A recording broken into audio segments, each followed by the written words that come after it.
Hey, what's going on, everybody? It's John D, one half of Sticks and Stones Gaming, coming at you with another review on the Xbox Series X. Today, we're reviewing Dodgeball Academia, and you can check this one out on the Xbox Gamepass. So, overall, roughly, this one took me about 12 hours to complete, give or take. I didn't 100% it, but I knocked out most of the achievements and I enjoyed every bit of that too. It's just when it starts getting into the like perfect rank everything type layer, I'm not really having that. I'm not there for that. So diving into the story quality of this, it was solid, man. Nothing game changing. It was a bit simple, extremely anime influenced and straight to the point. So I wasn't mad at that. The storytelling is all dialogue and goes well with the pacing for sure. You're a young protagonist at a dodgeball school where everyone has these unique dodgeball powers and you're working your way up with a ragtag team to be the best. So, I mean, if you haven't caught the comparison or realized its similarities, especially in the name, then you most likely aren't about that anime life and should be ashamed of yourself for not conforming to what was once uncool and now everybody thinks is cool. You know what I'm saying? But either way. Gameplay wise, this is an action RPG at its finest. When you aren't running around or Sonic spin dashing around the map like a boss, you're dealing with these on-screen visible encounters that take you into the best part of the game, which is dodgeball matches. And honestly, each one of these encounters has its own array of variety, so it's a good time. You throw in some fun training sequences, some challenges and collectibles, and you got yourself an old school and familiar game formula. You level up, you heal, shop, and you blow through equipment like any other traditional action RPG. Each character you recruit adds a nice bit of story too and variety to the gameplay itself as well, so that's always a good time experiencing that. The dialogue, it's all in game. There's no voice acting or cinematic cutscenes. It's all in game and it's high key childish. It's not childish enough to take you out of the game, but it has its moments where you might have to stop yourself from skipping it. You can compare it all to like those non-popular Cartoon Network shows that could have potential but missed the mark with being cringy or trying a little bit too hard.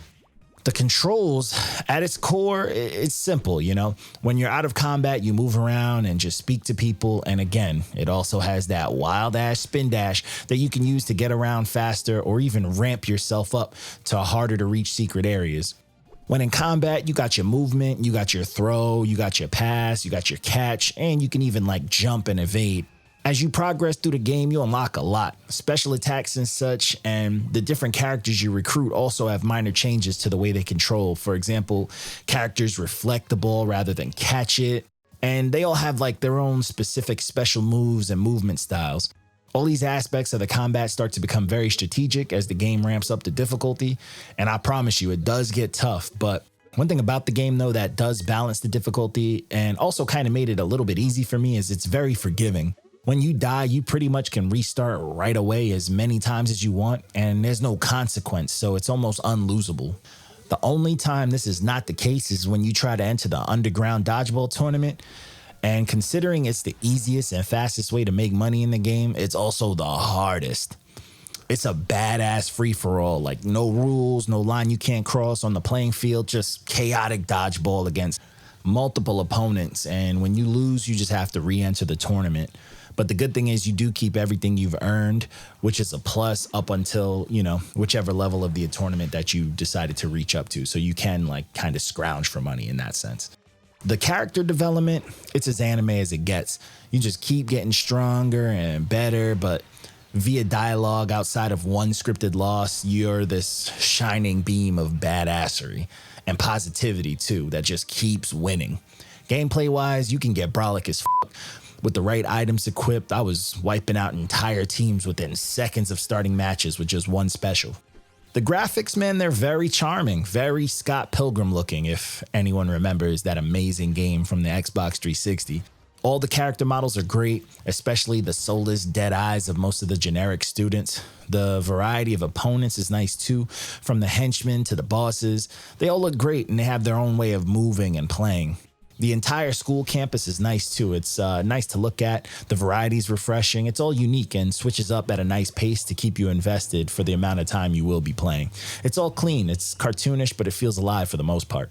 There is one multiplayer mode, which is offline dodgeball matches, but that's it, which is unfortunate because an online mode would have been a good time for, at least a bit longer than the actual gameplay runtime.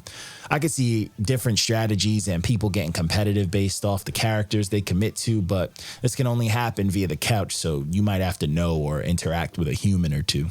Sound design was good time. Felt like I was in an anime, and honestly, some of the songs slapped. Like the badass kick into the school foreground area was it for me.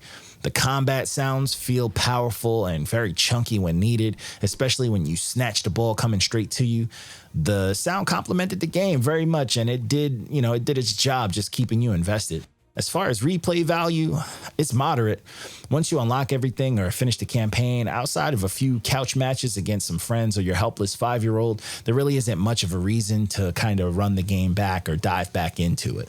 And that's all I got for you guys, but let me know in the comments if you guys check this out, but also let us know if you guys have Game Pass. There's a lot of games on there. There's a lot of opportunities for some good co-op, and I'm out here trying to get a bunch of achievements and just enjoy whatever the hell's on there before they get taken off. So hit us up, man. Maybe we could start a little community thing, start playing a bit. And as always, a like and subscribe is always appreciated.